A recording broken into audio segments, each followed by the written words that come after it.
ಪರಿಷತ್ election ಅಲ್ಲಿ BJP JDS ಅಡ್ಡೇಟು 7ರಲ್ಲಿ 5 ಕೈಗೆ 2 ಬಿಜೆಪಿಗೆ ಜೆಡಿಎಸ್ಗೆ 0.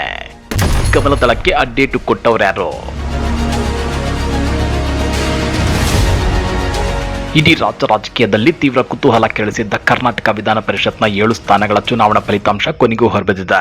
ಅಡ್ಡ ಮತದಾನದ ಭಾರಿ ಆರೋಪಗಳು ಮತ್ತು ಹೈಡ್ರಾಮಾ ನಡುವೆಯೇ ಆಡಳಿತಾರೂಢ ಕಾಂಗ್ರೆಸ್ ಬರೋಬ್ಬರಿ 5 ಸ್ಥಾನಗಳನ್ನ ಗೆದ್ದು ಬಿಗಿದ್ರೆ ಬಿಜೆಪಿ ಕೇವಲ 2 ಸ್ಥಾನಗಳಿಗೆ ತೃಪ್ತಿ ಪಟ್ಕೊಂಡಿದೆ. ಇತ್ತ ಜೆಡಿಎಸ್ ಅಭ್ಯರ್ಥಿ ಮುಖಭಂಗ ಅನುಭವಿಸಿದ್ದಾರೆ. ಹಾಗಾದ್ರೆ ಈ ಚುನಾವಣೆಯಲ್ಲಿ ನಡೆದ ಆ ರೋಚಕ ಲೆಕ್ಕಾಚಾರ ಏನೋ? ಮೈತ್ರಿಕೂಟಕ್ಕೆ ಕೈ ಕೊಟ್ಟವರಾದ್ರೂ ಯಾರು? ಆ ಕುರಿತ ಇನ್ಸೈಡ್ ಮಾಹಿತಿಯನ್ನ ಬಿಚ್ಚಿಡ್ತೇವೆ. ಆದ್ರೆ ಅದಕ್ಕಿಂತ ಮೊದಲು ಹಲೋ ಕನ್ನಡ ಯೂಟ್ಯೂಬ್ ಚಾನಲ್ ಅನ್ನ ಸಬ್ಸ್ಕ್ರೈಬ್ ಮಾಡ್ಕೊಳ್ಳಿ. ಹಾಗೇನೆ ಪಕ್ಕದಲ್ಲಿರೋ ಬೆಲ್ ಬಟನ್ ಅನ್ನು ಪ್ರೆಸ್ ಮಾಡಿ. ಪರಿಷತ್ನ 7 ಕ್ಷೇತ್ರಗಳಿಗೆ ನಡೆದ ಚುನಾವಣೆಯಲ್ಲಿ ಕಾಂಗ್ರೆಸ್ 5 ಸ್ಥಾನ ಗೆದ್ದು ಬಿಗಿದ್ರೆ ಬಿಜೆಪಿ ಕೇವಲ 2 ಸ್ಥಾನಗಳನ್ನ ಮತ್ತು ಜೆಡಿಎಸ್ 0 ಸುದ್ದಿ ಕಕ್ಕಾಬಿಕ್ಕಿಯಾಗಿದೆ. ಒಳಗೊಳಗೆ ಕಮಲದಳಕ್ಕೆ ಅಡ್ಡೇಟು ಅಡ್ಡದಿಡ್ಡಿಯಾಗಿ ಬಿದ್ದಿದೆ. ನಿಮ್ಗೆ ಗೊತ್ತಿರಲಿ, ಅಧಿಕೃತ ಲೆಕ್ಕಾಚಾರದ ಪ್ರಕಾರ ಕಾಂಗ್ರೆಸ್ ಪಕ್ಷಕ್ಕೆ ವಿಧಾನಸಭೆಯಲ್ಲಿ ಇದ್ದಿದ್ದು 135 ಶಾಸಕರ ಬಲ. ಆದ್ರೆ ಫಲಿತಾಂಶ ಬಂದಾಗ ಕಾಂಗ್ರೆಸ್ ಪಡೆದ ಒಟ್ಟು ಮತಗಳ ಸಂಖ್ಯೆ ಬರೋಬ್ಬರಿ 151. ಅಂದ್ರೆ ತನ್ನ ಸಂಖ್ಯಾ ಬಲಕ್ಕಿಂತ 16 ಮತಗಳನ್ನ ಕಾಂಗ್ರೆಸ್ ಹೆಚ್ಚುವರಿಯಾಗಿ ಬಾಚಿಕೊಂಡಿದೆ. ಇದರ ಫಲವಾಗಿ ಕಾಂಗ್ರೆಸ್ನ 5 ಅಭ್ಯರ್ಥಿಗಳು ಮೊದಲ ಸುತ್ತಿನಲ್ಲೇ ಭರ್ಜರಿ ಜಯ ಸಾಧಿಸಿದ್ದಾರೆ. ಕಾಂಗ್ರೆಸ್ ಅಭ್ಯರ್ಥಿಗಳ ಪೈಕಿ ಬಿಕೆ ಹರಿಪ್ರಸಾದ್ 30 ಮತಗಳು, ತಿಪ್ಪಣ್ಣಪ್ಪ ಕಮಕನೂರು 30 ಮತಗಳು, ಬಿಎಸ್ ಶಿವಣ್ಣ 30 ಮತಗಳು, ಪಿವಿ ಮೋಹನ್ 29 ಮತಗಳು ಮತ್ತು ಕೊನೆಯ ಕ್ಷಣದಲ್ಲಿ ಜಿದ್ದಿನ ಸ್ಪರ್ಧೆಯೊಡ್ಡಿದ್ದ 5ನೇ ಅಭ್ಯರ್ಥಿ ವಿನಯ್ ಕಾರ್ತಿಕ್ ಬರೋಬ್ಬರಿ 32 ಮತಗಳನ್ನು ಪಡೆದು ಬೀಗಿದ್ದಾರೆ. ಇತ್ತ ಗೆಲ್ಲಲೇಬೇಕಾದ ಮೈತ್ರಿ ಮಾಡಿಕೊಂಡಿದ್ದ ಎನ್ಡಿಎ ಪಾಳೆಯಕ್ಕೆ ಭಾರಿ ಮುಖಭಂಗವಾಗಿದೆ. ಬಿಜೆಪಿಗೆ 64 ಶಾಸಕರ ಬಲವಿದ್ರು ಅವರ 2 ಅಭ್ಯರ್ಥಿಗಳು ಪಡೆದಿದ್ದು ಕೇವಲ 56 ಮತಗಳನ್ನ ಮಾತ್ರ. ಅಂದ್ರೆ ಬಿಜೆಪಿಗೆ ಸ್ವಂತ ಶಾಸಕರಿಂದಲೇ 8 ಮತಗಳ ಕೊರತೆ ಉಂಟಾಗಿದೆ. ಆರ್ ರಘು ಅವರಿಗೆ 29 ಮತಗಳು ಬಂದರೆ ಲಿಂಗರಾಜು ಪಾಟೀಲ್ ಅವರಿಗೆ ಕೇವಲ 27 ಮತಗಳು ಲಭಿಸಿವೆ. ಇನ್ನ ಜೆಡಿಎಸ್ ಕಥೆಯಂತೂ ಕೇಳಲೇಬೇಡಿ.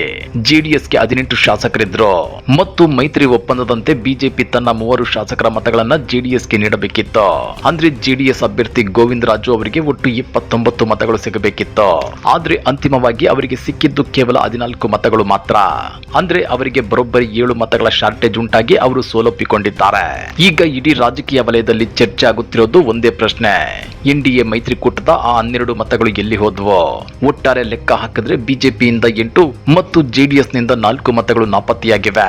ಈ ಮತಗಳಲ್ಲಿ ಎಷ್ಟು ಕಾಂಗ್ರೆಸ್ ಪಾಲಾಗಿವೆ ಮತ್ತು ಎಷ್ಟು ಮತಗಳು ಇನ್ವ್ಯಾಲಿಡ್ ಆಗಿವೆ ಅನ್ನೋದು ಇನ್ನೂ ನಿಖರವಾಗಿ ತಿಳಿಯಬೇಕಾಗಿದೆ. ಈ ಆಪರೇಷನ್ ಬಗ್ಗೆ ರಿಯಾಕ್ಟ್ ಮಾಡಿರೋ ಡಿಕೆ ಶಿವಕುಮಾರ್, ನಮಗೆ ಅಡ್ಡ ಮತದಾನದ ಬಗ್ಗೆ ಯಾವುದೇ ಮಾಹಿತಿ ಇಲ್ಲ. ಕೆಲವರು ತಮ್ಮ ಆತ್ಮಸಾಕ್ಷಿಯ ಮತ ಚಲಾಯಿಸಿರಬಹುದು. ಬಿಜೆಪಿ ಜೆಡಿಎಸ್ ನವರು ನಿರಾಶೆಯಿಂದ ನಮ್ಮ ಮೇಲೆ ಆರೋಪ ಮಾಡುತ್ತಿದ್ದಾರೆ ಅಂತ ಹೇಳಿದ್ದಾರೆ. ಅಷ್ಟೇ ಅಲ್ಲ, ಬಿಜೆಪಿಯಿಂದ ಈಗಾಗಲೇ ಉಚ್ಚಾಟನೆಗೊಂಡಿರೋ ಶಿವರಾಮ್ ಹೆಬ್ಬಾರ್ ಮತ್ತು ಎಸ್.ಟಿ. ಸೋಮಶೇಖರ್ ಅವರಿಗೆ ಕಾಂಗ್ರೆಸ್ ಅವಕಾಶ ಕೊಟ್ಟಿತ್ತು. ಅವರು ತಮ್ಮ ಆತ್ಮಸಾಕ್ಷಿಯಂತೆ ನಮಗೆ ಮತ ಹಾಕಿದ್ದಾರೆ ಅಂತೇಳಿ ಡಿಕೆ ಶಿವಕುಮಾರ್ ಬಹಿರಂಗವಾಗಿಯೇ ಒಪ್ಪಿಕೊಂಡಿದ್ದಾರೆ. ಇತ್ತ ಬಿಜೆಪಿ ಮಾತ್ರ ಅಡ್ಡ ಮತದಾನ ಮಾಡಿದ್ಯಾರು ಅಂತ ಪತ್ತೆ ಹಚ್ಚಿ ಶೀಘ್ರವೇ ಕ್ರಮ ಕೈಗೊಳ್ತೀವಿ ಅಂತ ಎಚ್ಚರಿಕೆ ಕೊಟ್ಟಿದೆ. ಅದೇನೇ ಇದ್ರೂ ವಿಧಾನ ಪರಿಷತ್ ಚುನಾವಣೆ ಫಲಿತಾಂಶ ಆಡಳಿತಾರೂಢ ಕಾಂಗ್ರೆಸ್ಗೆ ಹೊಸ ಆನೆ ಬಲ ತಂದಿದ್ರೆ ವಿರೋಧ ಪಕ್ಷಗಳಾದ ಬಿಜೆಪಿ ಮತ್ತು ಜೆಡಿಎಸ್ಗೆ ತಮ್ಮ ಶಾಸಕರನ್ನೇ ಹಿಡಿದಿಟ್ಟುಕೊಳ್ಳಲು ಸಾಧ್ಯವಾಗುತ್ತಿಲ್ಲವೇ ಅನ್ನೋ ಮುಜುಗರ ತಂದಿಟ್ಟಿದೆ. ಹಾಗಾದ್ರೆ ಅಡ್ಡ ಮತದಾನ ಮಾಡಿದ ಆ ಗುಪ್ತ ಶಾಸಕರು ಯಾರು? ಕಮೆಂಟ್ ಮಾಡಿ, ವಿಡಿಯೋ ಲೈಕ್ ಮಾಡಿ, ಶೇರ್ ಮಾಡಿ.